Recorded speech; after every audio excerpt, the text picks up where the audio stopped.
atores que se deram muito mal depois de interpretarem personagens malignos. Jared Leto e Coringa. Sim, ele tá nessa lista e vocês não fazem ideia das bizarrices que ele fez pra dar vida ao Coringa. Primeira coisa que eu vou falar é que o próprio Will Smith disse que não sabia quem era o Jared Leto. Ele conhecia o Coringa, porque quando o Jared Leto chegava lá no set de filmagens, ele não agia como o Jared Leto, ele agia como o Coringa. Inclusive, na primeira reunião que ele teve com os outros atores, ele levou um porco morto pra cada um deles. Morto dentro de um saco, não era carne de porco, era o porco inteiro cheio de moscas pra cada um dos atores do filme. Ele também levava cã usadas para os atores dentro de saquinhos e mandou um rato vivo de presente, que foi a coisa mais normal que ele fez para Margot Robbie. A galera falava que ele ficava um tempão sozinho, trancado e rindo dentro da sala que acontecia as reuniões com o elenco, e do lado de fora a galera ouvia a risada maligna dele. Quando ele saía de lá, ele saía completamente diferente. E eu falo, não dentro do set de filmagens, ele era o próprio personagem enquanto o filme estava sendo gravado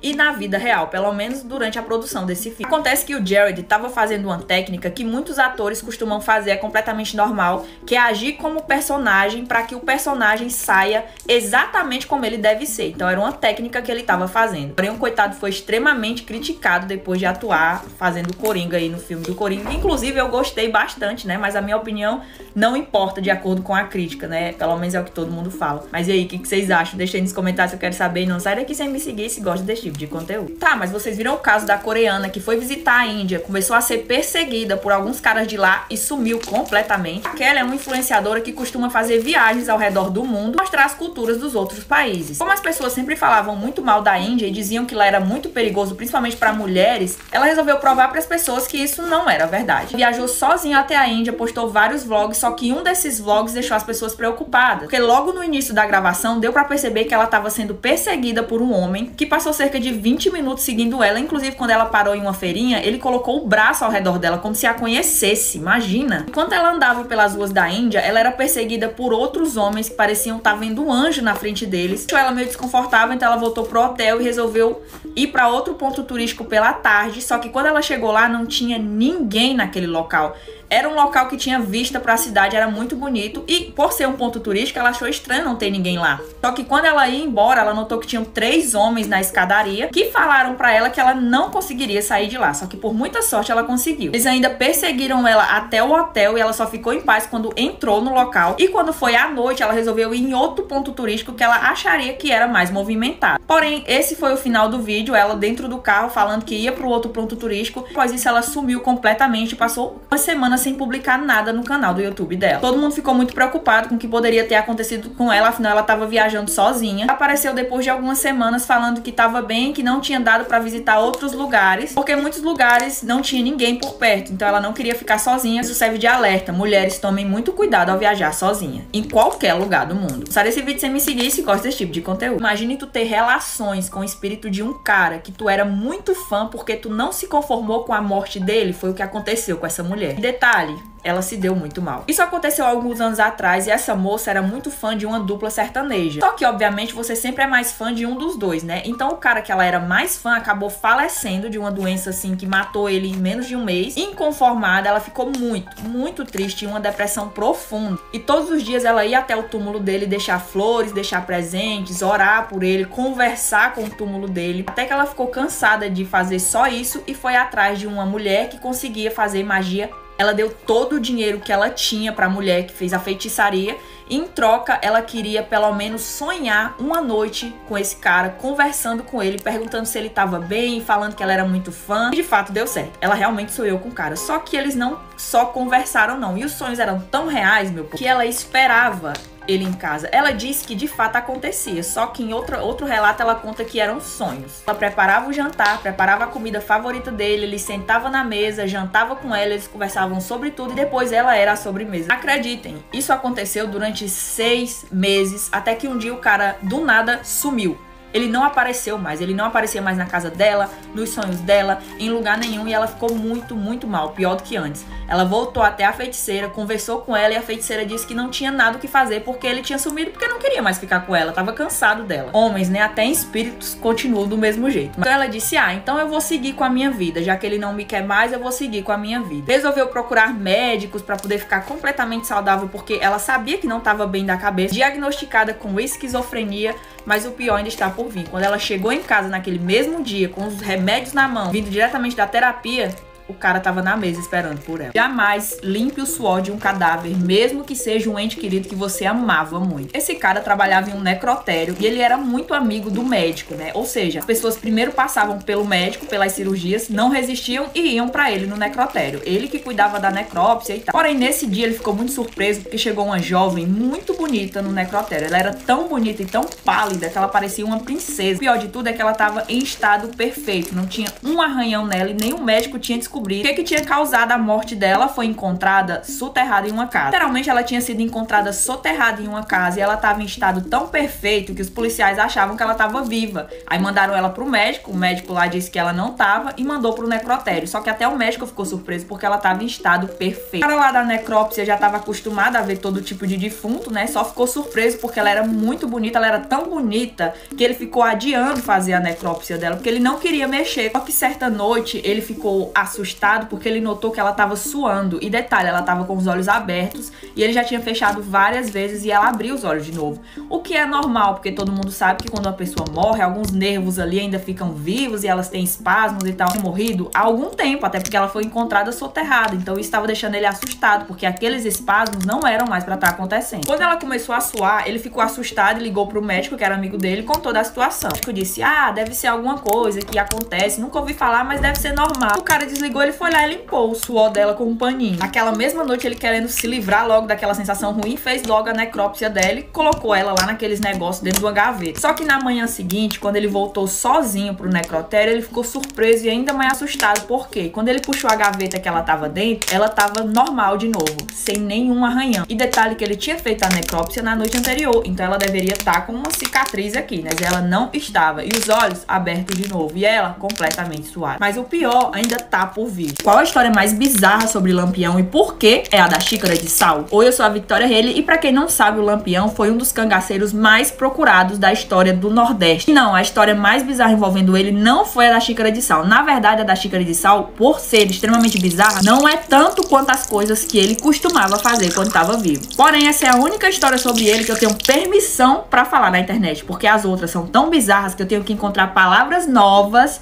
pro vídeo não ser banido enquanto eu falo. O Lampião era uma pessoa extremamente cruel. E certo dia ele tava andando com os capangas dele pelo Nordeste, pelo sertão nordestino. Ele encontrou a casa de uma mulher e resolveu ir almoçar na casa dessa senhora. Ele ia almoçar junto com os capangas dele. Quando eles sentaram à mesa e começaram a comer aparentemente um ensopado que essa mulher tinha feito com algum animal que eles tinham trazido da caça, um dos capangas dele disse que tava insosso, né? Que traduzindo aqui pros outros estados do Brasil, quer dizer que a comida tava sem sal, tava sem gosto. Nesse exato momento, o Lampião pediu pra Dona Maria, né, que era a mulher dona da casa que eles tinham ido almoçar à força, que trouxesse um copo mais ou menos deste tamanho aqui, repleto de sal. E quando ela trouxe, ele pegou o copo de sal e despejou no ensopado do amigo do capanga dele. Depois disso, ele obrigou o cara a comer a comida cheia de sal. Vitória, sério? Mas era a capanga dele? Sim, mas ele fazia tipo... Essa foi a coisa mais leve que ele fez enquanto tava vivo. Inclusive, essa senhora que eles foram comer na casa, aparentemente ainda tá viva. Se eu não me engano, ou foi ela ou aconteceu com a mãe dela. Mas imagina você comer literalmente um prato de sal.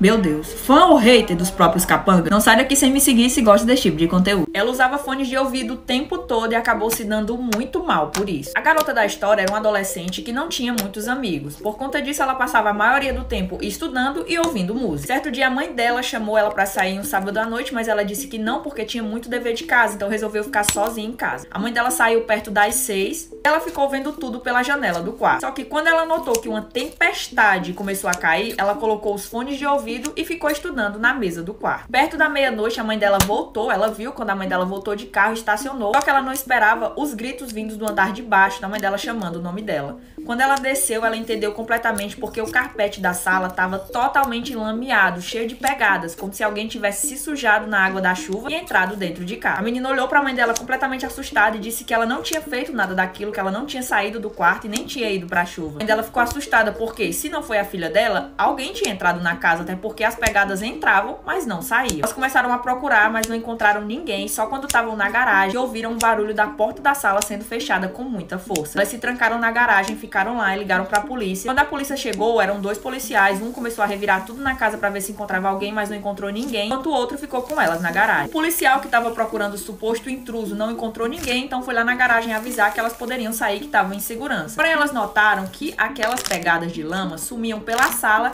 e depois apareciam no corredor da casa. Passavam pelo banheiro, pelo quarto da mãe dela e paravam na porta do quarto da adolescente. Porém, o policial disse que tinha olhado no quarto da menina e não encontrado ninguém lá. Só que quando ele olhou, não tinha nenhuma pegada que parava bem na porta dela. Ou seja, qualquer pessoa que estivesse dentro da casa tinha acabado de entrar lá dentro. Mas quem será que seria? Ou o que será que estava dentro do quarto da menina? Tá, mas vocês chegaram a assistir o episódio bizarro do Bob Esponja que foi deletado na hora que estava sendo transmitido pela Nickelodeon. Aparentemente isso aconteceu há alguns anos atrás. O Bob Esponja sempre tinha um horário que passava pela manhã na Nickelodeon. Esse dia o episódio já começou bizarro, porque o Bob Esponja estava dormindo quando o Patrick ia acordá-lo. Ao que parece, no começo o Bob Esponja estava tendo um sonho, estava tendo uma insônia ali. Que depois disso a música do Bob Esponja começou a tocar ao contrário, então deu ali um toque de terror no episódio. Até mesmo os adultos que estavam assistindo ficaram assustados. O episódio não tem áudio, eles não falam, é só aquela música de fundo tocada ao contrário, que é muito bizarro. Começa a travar e eles ficam dando sorrisos bem bizarros e depois o Patrick tenta o Bob Esponja com um travesseiro. Depois o Bob Esponja começa a fazer a mesma coisa com o Patrick. E depois o Patrick começa a machucar o Bob Esponja ali. Eles começam a sorrir e a rir logo em seguida. E o Bob Esponja tá repleto de líquido vermelho. E depois o episódio começa só a travar e mostrar algumas imagens deles dois sorrindo de forma bizarra. Esse episódio aparentemente foi ao ar em 2006. Quando isso aconteceu, os pais das crianças, na hora que tava passando, começaram a ligar desesperadamente pra central da Nickelodeon. O desenho teve que ter a transmissão interrompida, porque até os adultos estavam ficando assustados. E aí, vocês já chegaram a assistir esse desenho? Deixa aí nos comentários que eu quero saber. E não sai daqui sem me seguir se gosta desse tipo de conteúdo. Filmes de terror que, se você conseguiu assistir, parabéns. Você é o tipo de pessoa que até o diabo tem medo. Esse filme de terror se chama A Libertação e a primeira coisa que assusta as pessoas é baseado em fatos reais. Fala sobre uma mulher que tinha se mudado pra uma casa nova lá em Indiana e tava morando com os 3 filhos dela. Tinha uma vida bem complicada, a mãe dela também não era lá uma boa mãe, só que do nada a mãe dela virou crente. E ao que parece, ela não acreditava muito em Deus não, a mulher em questão. Só que do nada, ela notou que os filhos dela estavam agindo de forma muito estranha. E o pior era o filho mais novo dela, que aparentemente tinha uns 8 anos de idade. Ele ficava tacando a cabeça na parede sozinho, ele tava cada vez com mais olheiras no rosto, cada vez mais magro, ele tava ficando com uma aparência muito estranha. É que ela tava sentindo um cheiro de podre vindo do sótão, mas por algum motivo ela não ia olhar o que era. Ela só achava que era porque a casa era velha mesmo e deveria ter algum gato morto. O filho dela tava aparecendo cada vez mais machucado na escola, do nada, e os outros filhos dela também, os outros 2 mais velhos. E como ela era ex-presidiária, o conselho tutelar começou a achar com o pessoal da escola que era ela que tava machucando as crianças, quando não era. Foi só quando a mãe dela morreu misteriosamente às piques dentro de casa que uma pastora apareceu pra ela e disse que naquela casa já tinham morado outra família que também tinha 3 filhos, só que o marido morava também lá. Detalhe, sabe esse menino mais novo que eu falei que tava agindo estranho? Ele tinha um amigo imaginário que chamava Trey. E Trey era o nome do menino da outra família que tinha a mesma idade que ele e que tinha morrido de forma misteriosa. Só que deixa eu contar uma coisa pra vocês. Esse amigo imaginário não era o Trey, o meninozinho que tinha morrido. Esse amigo imaginário era um demônio que tava morando dentro da casa. História, mas o que é que tem de assustador nisso, além de ser uma história de terror que foi baseada em fatos reais? Foi baseada em fatos reais e a história verdadeira, eu fui pesquisar aqui. A moça em questão se mudou dessa casa na vida real, mas a casa ainda tá de pé. Foi vendida por $35 mil, mas só foi vendida mesmo pra ficar lá abandonada, que ninguém mais mora. Uma hora, meu povo, eu falei pra vocês que ela não tem muita fé em Deus. Tem uma hora que do nada ela aprende a falar a língua dos anjos, que é aquele negócio lá que o pessoal da igreja católica faz, que nem todo mundo consegue fazer, são só pessoas escolhidas. Isso faz com que ela consiga exorcizar o demônio que estava dentro do filho dela, que nem a pastora tinha conseguido, de tão forte que ele era. Vale que isso aconteceu na vida real, então fica mais assustador, porque esse negócio de possessão demoníaca pra mim existe de verdade. Se você acredita em Deus, você tem que acreditar que o demônio também existe, então cuidado. Não sai daqui sem me seguir se gosta desse tipo de conteúdo. E se eu te contar que a história da Anna Bean, personagem do filme Milagres do Paraíso, realmente aconteceu na vida real, e acredito, o que aconteceu com a Annabelle foi mais impressionante do que o que foi mostrado no filme. A Annabelle era filha de um casal cristão, dono de uma fazenda. Ela tinha uma irmã mais velha também. Só que o problema dela é que quando ela fez 4 anos de idade, ela começou a sentir dores abdominais insuportáveis. Eram tão fortes que ela desmaiava e só acordava depois de alguns. Obviamente, os pais da Annabelle levaram ela para inúmeros médicos. Ela passou por uma bateria de exames várias vezes e ninguém conseguia descobrir o que ela tinha. Até que um médico descobriu o que era. Basicamente, a Annabelle sofria de uma doença incurável que a impedia de processar os alimentos que ela ingeria. Além dessa doença ser extremamente rara, também era incurável, porque não tinha o que fazer. Em algum momento ela não ia mais aguentar e ia acabar falecendo. A única esperança da família era um médico pediatra, que ele era especialista naquela área, mas ele sempre dizia que não tinha o que fazer, que ela ia ter que entrar em cuidados paliativos, porque só o que eles poderiam fazer por ela era medicá-la para amenizar a dor. A família da Annabelle sempre foi muito fervorosa, eles eram cristãos, frequentavam a igreja todos os domingos, e depois que descobriram a doença da filha, a fé deles não se abalou. Eles continuaram indo cada vez mais para a igreja, pedindo por milagres, pedindo por orações para a menina, para que ela não morresse tão jovem. Então, certo dia, enquanto ela brincava em uma árvore com a irmã, ela acabou caindo dentro dessa árvore oca, que tinha um buraco. Além da árvore ser muito velha e oca, ela era muito funda, então ela tinha caído de cerca de 7 metros de altura. Tinha como tirar ela de lá, além dos bombeiros, então a família chamou pelos bombeiros, eles passaram horas tentando tirar ela de lá. Só que um dos milagres foi que assim que ela saiu andando completamente acordada e só com alguns arranhões. Imagina tu sair assim depois de uma queda de 7 metros de altura. Mesmo assim, ela foi levada para o médico imediatamente e outra coisa chamou a atenção da família. Depois dessa queda da árvore, a garota começou a melhorar consideravelmente da doença da barriga. Ela tinha uma barriga bem grande, inchada, que nem mostrado no filme Milagres do Paraíso. Depois dessa queda dentro da árvore, a barriga dela foi desinchando até ficar completamente normal. E quando a família levou ela para o médico para fazer novos exames, eles descobriram que a doença tinha desaparecido. Foi a partir daí que a história da Annabelle foi inspiração para o filme Milagres do Paraíso. Me segue se gosta desse tipo de conteúdo. Por isso que você nunca deve deixar o seu cachorro te lamber. Em 2018, uma mulher canadense acabou ficando com alguns arranhões espalhados pelo corpo depois de ter sofrido um pequeno acidente. Ela foi pro hospital, tratou dos arranhões, passou medicamento e voltou pra casa dela. E na casa dela, ela tinha 3 cachorros. Como ela tinha passado o dia inteiro fora, quando ela voltou, se sentou, eles foram pra cima dela lamber, que nem os cachorros normalmente fazem, quando passam muito tempo sem ver o próprio dono. Só que um desses cachorros acabou lambendo em cima da ferida mais letal que ela tinha, que era aqui no braço. No começo ela não se importou, até porque a ferida não era tão grave, já tinha sido cuidada, já tinha sido limpa, tratada, enfim, os cachorros eram bem tratados, então não tinha com o que se preocupar. Só que naquele mesmo dia, ela começou a sentir muita dor e acabou tendo que ir pro hospital e ser hospitalizada. Então, mas por que ela foi hospitalizada? Então, depois do cachorro ter lambido a ferida, ela acabou contraindo uma bactéria, fez com que ela tivesse uma infecção generalizada, ou seja, passou por todo o corpo dela e acabou atingindo as mãos e os pés, depois os braços e as pernas. Sim, as mãos dela foram ficando escuras, depois os braços foram ficando escuros, os pés e depois as pernas inteiras. Os braços e pernas dela literalmente começaram a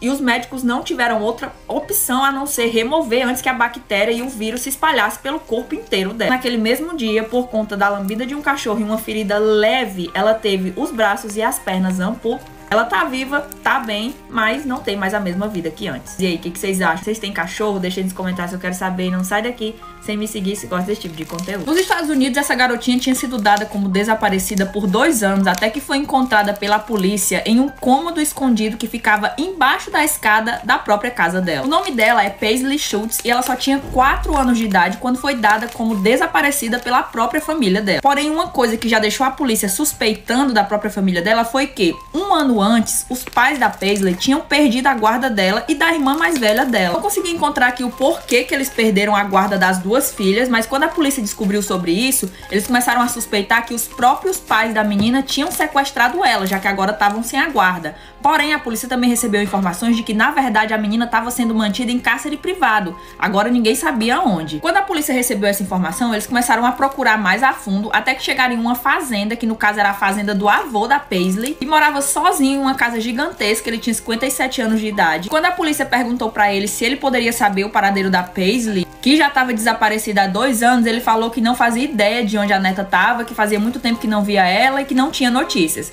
Só que mesmo assim a polícia foi fazer uma busca na casa dele e perceberam que tinha uma coisinha estranha ali nas escadas que iam do 1º pro 2º andar. Era como se elas estivessem em cima de alguma coisa, outro cômodo, e quando a polícia investigou mais a fundo pra saber se isso era verdade, eles tiveram uma surpresa muito grande, porque encontraram isso aqui. Esse Esse mini quartinho aqui foi montado pelo avô e pelos familiares da Paisley e ela tava lá dentro quando a polícia encontrou, dentro desse espaço minúsculo. Ela de fato estava sendo mantida em cárcere privado pela própria família, escondida dentro desse mini cômodo. Olha, mas por que eles fizeram isso? Até hoje ninguém sabe, só que existem teorias de que provavelmente eles fizeram isso porque como os pais da Paisley tinham perdido a guarda dela, eles não queriam ter que entregar a própria filha, então resolveram esconder ela da polícia e das pessoas que viessem procurar. Infelizmente esse caso não tem um final triste, a Paisley foi encontrada com vida, bem saudável, só que eu não tenho informações de que ela continuou com a família ou de fato foi entregue pro conselho tutelar. Mas e aí, o que vocês acham dessas histórias? Deixa aí no comentário que eu quero saber e não sai daqui sem me seguir se gosta desse tipo de coisa. De todas as histórias reais das princesas da Disney, podem ter certeza que a da Alice no País das Maravilhas é a pior de todas elas. Não é surpresa de que a verdadeira Alice sofria de esquizofrenia, por conta disso ela foi trancada em um sanatório pela própria família. Nesse sanatório ela ficava o tempo todo, então ela sempre estava viajando porque sempre estava muito cheia de medicamento. Como ela ficava o tempo todo trancada dentro do próprio quarto, certo dia ela tentou sair pela janela e acabou caindo. E essa janela seria o buraco que ela teria caído no filme, que no caso ela caiu no buraco e encontrou o País das Maravilhas. O pior de tudo é que todos os personagens do filme são pessoas da vida real da Alice. Por exemplo, o gato risonho era um dos enfermeiros do sanatório. O mais bizarro de tudo, ele da Alice. O coelho branco, também mostrado no filme, representava o tempo que a Alice desejava que passasse o mais depressa possível para poder sair daquele lugar. O chapeleiro maluco não é surpresa para ninguém, que era outro paciente do sanatório que ela tava. Só que diferente dos outros, ele era muito amigo da Alice e eles estavam juntos quase o tempo todo. A rainha de copas era a diretora do sanatório, totalmente má, que era a favor das piores punições que vocês podem imaginar nos pacientes do hospital. A rainha branca era a mãe da Alice e tinha sido forçada a deixar a própria filha no sanatório. Vitória, mas e aqueles frasquinhos que ela encontra quando cai dentro do buraco, antes dela entrar no portal lá para encontrar o País das Maravilhas? Os frasquinhos que tem escrito "me coma e me beba", na verdade seriam os medicamentos que davam pra ela no hospital, que faziam com que ela tivesse alucinações o tempo todo. A Alice caiu da janela do quarto, ela tentou fugir daquele lugar, mas ela foi encontrada pela diretora e os outros funcionários, e a diretora, como era muito fã de terapia de choque, fez com que ela sofresse punições severas, com essa incluída, e isso fez com que a Alice ficasse extremamente agressiva. Também teria ordenado que fizessem lobotomia na Alice, e o enfermeiro que fazia isso, que no caso era o gato sorridente, aproveitava pra dela. Até que certa vez ela teve uma hemorragia interna e não resistiu. Mas e aí, tu sabia dessa teoria? Deixa aí nos comentários que eu quero saber, e não sai daqui sem me seguir se gosta desse tipo de conteúdo. Esse vídeo aqui é extremamente bizarro pelo motivo de que essa moça tava gravando um vídeo comum de maquiagem quando começou a ser ameaçada por uma voz misteriosa que vinha de lugar nenhum. Vocês me enviaram bastante esse vídeo e pediram a minha opinião sobre, e gente, eu fiquei extremamente assustada quando eu vi, sinceramente. Ela conta no vídeo que tava gravando um vídeo comum, colocou as legendas automáticas, que pra você que não edita e não entende, literalmente um aplicativo que a gente usa que coloca as legendas automaticamente. Tudo que você tá falando, automaticamente sai a legenda lá dentro. Porém, ela não tava falando nada no vídeo. Pelo menos em algumas partes ela não falava. E a legenda começou a captar uma voz. E a legenda só capta alguma voz se a pessoa estiver falando. Como eu falei, ela não estava falando. Só que o que a legenda automática captou foi a seguinte frase: "Tá me escutando? Eu tava sozinho em casa. Vou pegar você. Na sua casa." Você tá me escutando? Depois de você tá me escutando, a voz disse: "Seja boa e eu vou pegar você. Eu vou pegar você na sua casa. Você tá linda." E literalmente ela disse que tava sozinha em casa, não tinha ninguém lá. E como eu falei, o aplicativo só detecta vozes. Ela não tava falando. Então de quem era essa voz? E o mais bizarro é que de fato eu fiquei arrepiada, porque é uma sequência. É como se alguma coisa estivesse assistindo ela e falando o que tava sentindo ao assisti-la se maquiar. Eu acho que depois dessa eu corria pra igreja, pedia um banho de água benta. Perdão se catolicismo não for a religião dela. Procure a sua igreja e peça uma oração imediatamente, moça. Não sai daqui sem me seguir se gosta desse tipo de conteúdo. Sim, a roça durante a noite é mais bizarra do que vocês imaginam. Então, se você pretende visitar o interior, esteja preparado pra tudo. Esse vídeo aqui foi filmado em uma cidade do interior, não consegui descobrir qual, mas basicamente é uma câmera de segurança gravando uma vaca quando do nada aparece outro animal. Eu não consegui entender se é uma vaca ou é um cavalo com uma pessoa em cima. Dá pra ver muito bem que tem uma pessoa em cima, mas se você prestar atenção, de fato tem uma pessoa em cima do cavalo. Até aí tudo bem. Só que quando ela passa da vaca, ela vai desaparecendo completamente. As pessoas começaram a perguntar se fosse alguma coisa espiritual, o que poderia ser. Eu tenho quase certeza de que essa é a caipora. Não é a Comadre Florzinha, não é essas outras entidades aí dos outros estados. É a cearense caipora. Porque as pessoas que já viram a caipora dizem que ela anda em cima de um animal, porque ela é a protetora das matas, diferente do curupira. O curupira, ele machuca as pessoas, porque ele tem raiva dos caçadores. A caipora não. A caipora, ela não machuca, ela te confunde. Se você matar um animal, ela faz você imaginar que você matou alguém da sua família. Então você fica birobado no meio da mata. Aparentemente, ela sempre protege os outros animais. E quando as pessoas a veem, os caçadores afirmam que ela sempre tá em cima de algum outro animal. Ela nunca anda a pé sozinha, ela sempre tá com outro animal. Então, basicamente, se esse vídeo for real, era a caipora filmada ao vivo e a cores. É por isso que você nunca deve brincar com a sua sombra. Esse vídeo viralizou recentemente na internet, onde um casal de amigos fazia uma brincadeira onde eles brincavam com a própria sombra de ambos. O vídeo viralizou pelo motivo de que, se você presta atenção, na hora que a moça tira as mãos, a sombra permanece parada no mesmo local, fazendo a mesma posição que ela estava fazendo antes de se mexer. Existem várias teorias e crenças de que a nossa sombra é o nosso lado obscuro, o nosso lado malvado e de que ela tem vida. Ou seja, se você conseguir manipular ela de forma correta, ela literalmente vai mostrar pra você que ela é outro lado de você. Porém, nessa mesma crença é dito que as sombras ficam meio irritadas quando você descobre que elas têm vida própria e acabam se voltando contra você mesmo. E é por isso que algumas pessoas ficam... Inclusive dizem que as pessoas que têm esquizofrenia são pessoas que conseguiram descobrir que o seu lado obscuro é real, existe e que começaram a ter contato com ele. É por isso que elas falam sozinha, porque na verdade elas estão vendo o lado obscuro dela. Basicamente tudo isso começa a partir do momento que você tenta manipular coisas que você não deveria saber como manipular. Que basicamente, em primeiro de tudo, é a sua própria sombra, que é uma parte de você que você não sabe que existe. Mas e aí, vocês acreditam que isso é verdade? Deixem nos comentários, eu quero saber. E não sai daqui sem me seguir se gosta desse tipo de conteúdo. Se alguém bater na sua porta em plena madrugada e quando você for atender for essa mulher aqui,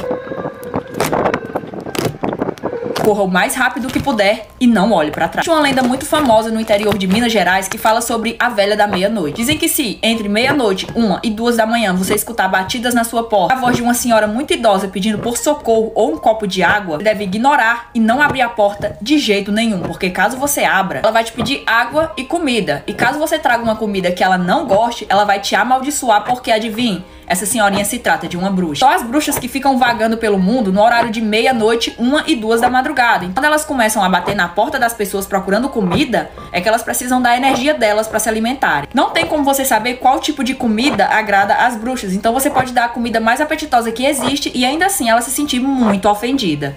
Então, para escapar da feitiçaria de uma provável bruxa, nunca abra a porta se alguém bater nela perto das 2 da madrugada. E não sai daqui sem me seguir se gosta desse tipo de conteúdo. Esse garoto aqui desapareceu por 60 anos, mas depois reapareceu com a mesma idade, detalhe, sem se lembrar de absolutamente nada. Oi, eu sou a Victoria Haley e esse aqui era o Thomas Johnson. Ele morava em uma fazenda pequena lá no interior de Nova York. Em julho de 1912, o Thomas tinha saído para brincar em um dia normal com alguns amigos em um lago que ficava dentro da fazenda dos pais. Esse lago era muito antigo, tava lá antes mesmo deles comprarem a fazenda. Só que assim, o pai do Thomas nunca gostou que o filho e nem os amigos do filho brincassem perto daquele lago, porque ele dizia que tinha muita coisa estranha que acontecia por lá. Por exemplo, todo animal que se aproximava do lago desaparecia. Ele já tinha perdido bezerros, vacas, cavalos, até patos que se aproximavam para beber ou nadar naquele lago sumiam e nunca mais reapareciam de novo. O pai do Thomas sempre falava isso para ele e para os amigos, só que as crianças achavam que ele só estava falando sobre lendas para que eles não se aproximassem e acabassem se afogando no lago. Mesmo assim, eles sempre brincavam por lá. Porém, naquele dia em específico, um redemoinho começou a se formar do nada no meio do lago, deixando as crianças completamente assustadas e encantadas, afinal eles nunca tinham visto um negócio daquele antes. Eles ficaram tão chocados vendo aquilo que ficaram assustados, mas o Thomas não. O Thomas ficou encantado e ficou se aproximando cada vez mais do lago, para ver mais de perto da onde é que estava surgindo aquele redemoinho. Eles menos esperam, o redemoinho engole o Thomas de uma vez e ele desaparece completamente dentro do lago. As crianças ficaram completamente assustadas e correram para contar ao pai do Thomas o que tinha acontecido. Imediatamente o pai do Thomas falou falou tudo pra polícia, buscas se iniciaram, mas não encontraram nenhuma pista do garoto que deveria estar dentro do lago, com ou sem vida. E o caso se deu por encerrado depois de alguns anos, a família ficou muito triste. Porém, em 1970, quase 60 anos depois do menino ter desaparecido, o pai do Thomas já tinha 91 anos de idade, ainda morava na fazenda com a família, e naquela tarde ele estava passando na frente do lago, que ele evitava muito porque sempre lembrava do filho, quando ele ficou surpreso ao ver o redemoinho se iniciar do nada. Era um redemoinho muito grande, ele ficou muito assustado. Quando ele menos espera, o redemoinho cospe o Thomas pra fora do lago. O menino parecia completamente confuso quando parou na grama. O mais bizarro de tudo é que o Thomas estava com 15 anos de idade. Ele tinha a aparência de um adolescente de 15 anos, e quando ele desapareceu, ele só tinha 10. Ou seja, mesmo 58 anos tendo passado, aparentemente pro Thomas só passou 5 anos onde quer que ele estivesse preso. Só que a família do Thomas resolveu levar aquilo de novo pra polícia, e depois de alguns exames foi descoberto que sim, aquele menino era o Thomas. Porém, como era uma coisa muito sobrenatural, resolveram trocar a identidade do Thomas e fizeram com que ele mudasse de cidade. A família do Thomas ficou na fazenda, mas ele se mudou pra outra cidade, aparentemente outro país. Até hoje ninguém sabe nada sobre ele, o que aconteceu com ele e se ele tá vivo até hoje ou não. Mas e aí, vocês ficaram confusos também? Não sai daqui sem me seguir se gosta desse tipo de conteúdo.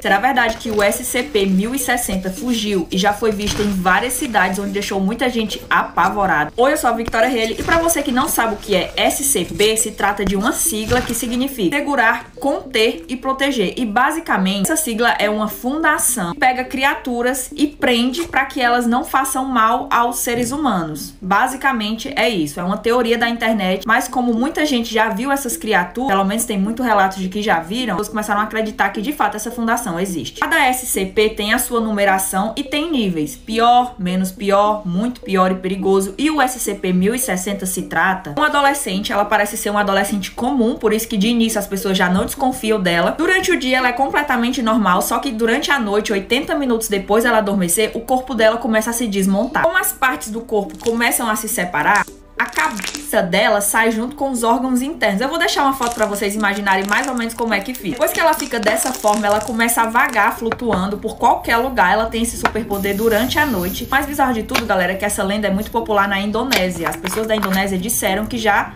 chegaram a ver essa criatura comendo cabras e esses animais de fazenda. Além de ser uma coisa completamente bizarra e assustadora de se ver, aparentemente ela não faz mal a pessoas adultas. Ela só faz mal a animais porque ela gosta muito de carne. Então ela se alimenta de animais, de aves e as menores que sejam. Durante o dia, a garota, a adolescente, volta ao normal, a cabeça volta pro corpo dela e ela fala que não lembra de nada que aconteceu. Que durante a noite ela devora qualquer tipo de coisa que ela encontre na frente dela e que seja carne, né? Mas e aí, vocês ficaram assustados? Entenderam mais ou menos o que é o SCP? Deixa aí nos comentários que eu quero saber se vocês querem mais vídeos nesse estilo. Não sai daqui sem me seguir se gosta desse tipo de conteúdo. Tá, mas vocês viram que um grupo de amigos conseguiu encontrar e gravar a casa da Peppa Pig na vida real? Sim, e é essa daí que eu tô mostrando agora pra vocês. Ela de fato existe, eles encontraram e ainda gravaram. Oi, eu sou a Victoria Haley, e a pessoa responsável por esse vídeo costuma sair viajando, gravar algumas coisas e publicar na internet junto com um grupo de amigos. Nesse dia eles não estavam fazendo nada de diferente quando acabaram encontrando essa casa, que é muito parecida com a casa da Peppa Pig. Se você não mora numa caverna, com certeza você já assistiu o desenho animado dela. O negócio é tão bizarro que quando você vê o vídeo, parece que a casa é de um desenho animado. A montanha ali tá normal, mas a casa é tão bem feita que ela parece uma casa criada para um cenário de desenho animado. E o mais bizarro de tudo é que ela fica em cima de uma montanha, que nem a casa da Peppa Pig no desenho, no meio do nada. Não tem absolutamente nada ao lado, só a casa, a montanha e uma estrada onde passam alguns automóveis. Só que quando o cara publicou esse vídeo, ele ficou surpreso com os comentários. As pessoas estavam falando que aquela não era a casa da Peppa Pig. O cara tinha acabado de encontrar um portal onde levava ele pro nível 34 de Backrooms. Que pra você que não sabe o que é, eu também não entendo muito bem do que se trata os Backrooms. Eu só sei que tem vários níveis e aparentemente são portais que você entra, mas não consegue sair. Só que por algum motivo, esse pessoal que publicou esse vídeo conseguiram entrar, gravar, publicar e sair de dentro do portal. Mas e aí, o que vocês acham? Vocês acreditam nessas coisas? Deixa aí nos comentários que eu quero saber. Não sai daqui sem me seguir se gosta desse tipo de conteúdo. Se você acha que já ouviu de tudo em casos criminais, eu te digo que você não ouviu. Oi, eu sou a Victoria Haley e essa aqui embaixo é a Victoria Martens. A Victoria morava no Novo México e desde que ela nasceu, ela morava em uma espécie de ambiente completamente instável e tóxico pra ela. Tóxico como, Victoria? Então, a mãe da Victoria sempre encontrava homens em aplicativos de relacionamento e levava pra casa dela pra que ele tivesse com as filhas dela. Um desses homens que ela tinha levado pra casa também com esse propósito acabou se apaixonando pela Michelle, que era a mãe da Victoria, e eles começaram a namorar. Michelle, mãe da Victoria, acabou se aproximando demais da Jessica, que era prima do namorado dela. E em 2016, quando a Victoria fez 10 anos de idade, ela foi levada pro apartamento da Jessica e lá aconteceu, olha, eu não consigo nem falar, às vezes tem uns casos aqui que eu penso 2 vezes se eu falo ou não. A menina foi com remédios e várias outras coisas que fizeram com que ela fosse diversas vezes, de todas as formas que vocês possam imaginar. Quem tava fazendo isso com a Victoria de 10 anos era principalmente o padrasto e a prima do padrasto, e a mãe dela assistia tudo de camarote, como se fosse um filme que ela tava assistindo ao vivo. Depois de tudo isso, eles pegaram a menina e desconectaram os membros dela. Eles também teriam pegado o corpo da Victoria e colocado em um lençol que tava literalmente pegando fogo. Porém, aparentemente, existem 2 versões dessa história. Tem outra versão que foi contada pelos réus. Lembra da Jéssica que eu falei pra vocês, que era prima do namorado da mãe da Victoria, que também participou do crime? Então, ela conta que aparentemente naquele dia, o padrasto da Victoria e a mãe da Victoria não estavam lá. A versão contada pela Jéssica diz que ela tava no apartamento junto com a Victoria quando um amigo dela, que era chegou do nada cobrando o Fabian, que era o namorado da mãe da Victoria. Só que eles não estavam lá, só quem tava lá era a Jéssica e a Victoria. Só que como o Fabian não tava lá pra pagar essa dívida, ele, como vingança, acabou tirando a vida da Victoria e ocultando junto com a Jéssica. Então as acusações de ocultamento que a mãe da Victoria sofreu junto com o namorado foram retirados. Só que mesmo assim eles ficaram presos em regime fechado e estão na cadeia até hoje. O pessoal do Maranhão nunca vai esquecer do triste caso da Alana Ludmilla. De coisa podre? Oi, eu sou a Victoria Haley e a Alana Ludmilla só tinha 10 anos de idade quando isso aconteceu. E ela morava em São Luís, do Maranhão. A Alana morava com a mãe dela e os 2 irmãos. E a mãe dela era separada do pai, que era bombeiro. A Alana era conhecida por ser uma menina muito gentil, extrovertida e bem inteligente. Ela era bem madura pra idade dela. Às vezes a mãe dela dizia que ela nem parecia ter 10 anos, parecia ter 15 ou mais. Em novembro de 2017, a mãe da Alana, que estava desempregada, precisou sair às 9 da manhã pra uma entrevista de emprego. Por mais que a Alana só tivesse 10 anos de idade, como eu falei, ela era muito esperta. Então, quando ela ficava sozinha em casa, a mãe dela sempre deixava claro que ela não podia abrir a porta pra ninguém e ela sempre seguia essa regra. Às vezes ela não abria a porta nem pra familiares, avô, avó. Ela era muito esperta, ela sempre seguia essa regra e ficava tudo bem com ela. Porém, naquele dia, 4 horas depois da mãe dela ter saído, quando a mesma voltou perto do meio-dia, ela ficou surpresa porque não encontrou a Alana em casa e nem em lugar nenhum. Quando a Alana não apareceu de jeito nenhum, a mãe dela já ficou desesperada, falou com vizinhos, familiares, amigos e todo mundo se prontificou a procurar a menina. Denunciaram a polícia interrogou a mãe da Alana, o pai da Alana, familiares, só que ninguém sabia nenhuma pista de onde a menina poderia estar e a polícia também não suspeitou de nenhum dos 3 e nem familiares. Algumas pessoas começaram a desconfiar que a mãe da Alana poderia ter feito alguma coisa com ela, só que isso foi refutado pela polícia porque, de fato, quando a Alana desapareceu, a mãe dela tinha ido fazer uma entrevista de emprego e isso foi comprovado por filmagens de câmera de segurança. Só que aí, ao investigar mais a fundo, a polícia descobriu que a mãe da Alana tinha se separado de um ex-namorado, Robert, porque ele tinha tentado a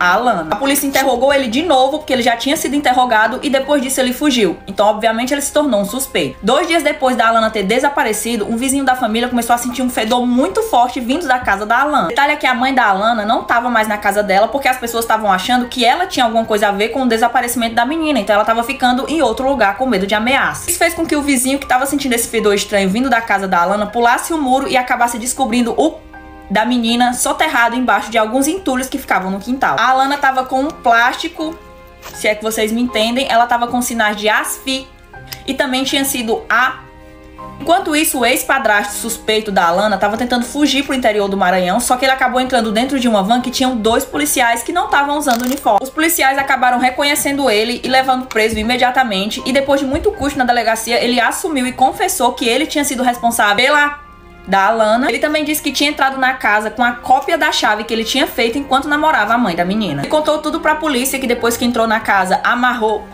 e depois colocou o plástico, asfixia.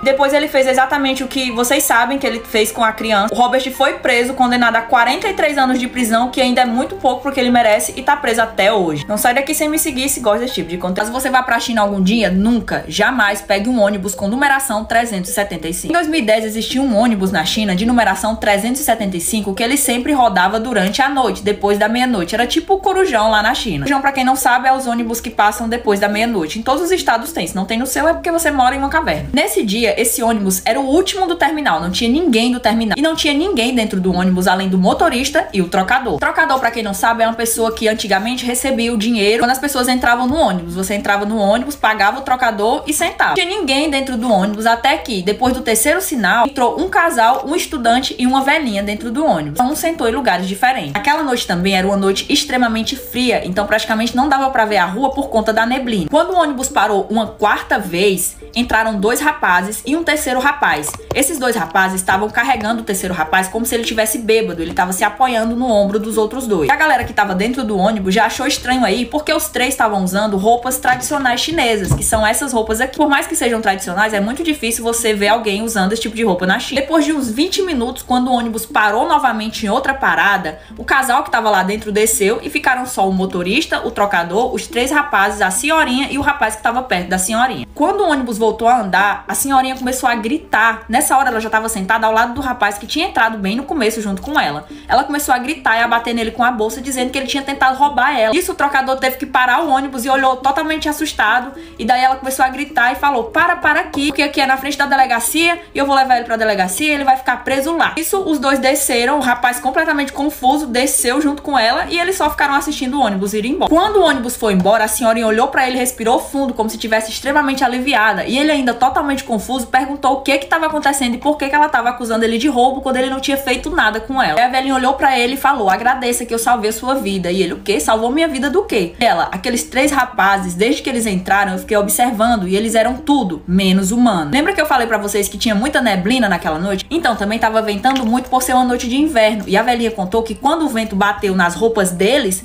que eram roupas tradicionais chinesas, as roupas subiram e ela conseguiu ver a perna. No caso, não eram pernas, eram ossos. Completou falando: eles eram fantasmas. Os três eram fantasmas, não eram pessoas de verdade. Com certeza estavam ali pra fazer alguma coisa ruim. O rapaz achou até que ela poderia estar ficando louca, mas mesmo assim eles foram pra casa. E no dia seguinte, o que chocou o rapaz foi que na TV estava passando uma reportagem sobre o desaparecimento do ônibus 375. A polícia estava falando na reportagem que o ônibus nunca tinha voltado pro terminal e todo mundo tava louco procurando por ele, porque não tinha nenhum sinal de onde o ônibus pudesse ter parado. O garoto se sentindo culpado e a senhorinha na casa dela também se sentindo culpada, resolveram ir até a polícia ao depoimento deles, né? O que é que eles tinham visto. Só que, obviamente, a polícia não ia acreditar em uma história de fantasma. Tá, 2 dias depois, a polícia encontrou o ônibus. Ele estava a mais de 100 quilômetros de distância do terminal, submerso dentro de um reservatório de água. A primeira coisa que deixou a polícia confusa foi: não tem como aquele ônibus ter andado 100 quilômetros, porque ele nem tinha gasolina suficiente para isso. Eles tiraram o ônibus de dentro da água e quando conseguiram entrar, descobriram que lá tinha 5 corpos em estado extremo de decomposição, mesmo tendo passado só uns 2 dias depois de ter desaparecido. A história mais acaba por aí? Claro que não, porque quando eles foram abrir o tanque de gasolina, descobriram que ele estava cheio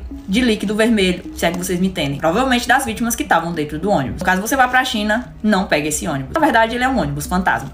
Não sai daqui sem me seguir se gosta desse tipo de conteúdo. O maior erro que você pode cometer como mãe é cantar a música do Homem Torto pro seu filho dormir. Se você não mora embaixo de uma pedra, com certeza você já ouviu e cantou a música do Homem Torto. Havia um homenzinho torto, morava numa casa torta, andava num caminho torto. Porém, o que pouca gente sabe é que cantar essa música literalmente tá te fazendo fazer um ritual de aparição para que uma criatura extremamente bizarra e perturbadora apareça pra você e fique grudado na sua casa. Essa história se deu início lá em 1969, quando um homem chamado Ryan se mudou pra uma casa junto com o filho. A primeira coisa que ele estranhou na casa é que todos os móveis e cômodos eram tortos, eram literalmente tortos. Se você ficasse em pé, você caía sentado de tudo torto que era. A casa era meio antiga e eles conseguiram comprar por um preço muito bom, então eles não se preocuparam muito pelo fato de alguns móveis e cômodos serem meio tortos. Como tava tudo muito torto, eles resolveram mudar os móveis e fazer algumas reformas, e na terceira semana deles dormindo lá, o Ryan acordou na madrugada ao ouvir o filho dele gritando muito alto. Eram gritos que ele nunca tinha ouvido do filho dele antes. Era como se o filho dele estivesse passando por uma coisa aterrorizante, como se alguém estivesse machucando ele. O Ryan levantou da cama dele e foi correndo até o quarto do filho, e assim que ele chegou lá, ele se deparou com uma criatura aterrorizante. Era um homem que parecia ter 2 metros de altura, ele tinha braços e pernas muito longos, o rosto dele era completamente deformado, e ele falava com uma voz extremamente rouca, que assustava qualquer um que ouvia. E o pior, o cara andava torto, ele literalmente andava mancando para um lado, como se ele fosse cair a qualquer momento. O Ryan ficou tão assustado que só pegou o filho dele e saiu correndo naquela mesma noite noite pra um hotel perto da casa. Eles ficaram no hotel por alguns dias, só que o dinheiro acabou e eles tiveram que voltar pra casa. E na primeira semana não aconteceu nada de estranho, até que certa vez ele notou que o filho dele simplesmente desapareceu. Ele procurou em todos os cômodos e todos os lugares e não tinha nenhum sinal do menino. Até que ele resolveu procurar o menino no sótão da casa, que ficava no andar de cima, e ele nunca tinha ido lá. Assim que ele subiu as escadas, ele já sentiu um cheiro podre vindo de lá e ele não queria imaginar o pior. Quando ele ligou uma lanterna, ele encontrou o do filho dele já sem vida, em estado extremo de decomposição. O mais bizarro de tudo é que em cima do menino tinha um bilhete que dizia: havia um homenzinho torto morando numa casa torta. Então dizem que caso você cante essa música, o homem torto vai aparecer pra você e vai grudar na sua casa. E acredite, é muito difícil de fazer, ele sai. Não sai daqui sem me seguir se gosta desse tipo de conteúdo.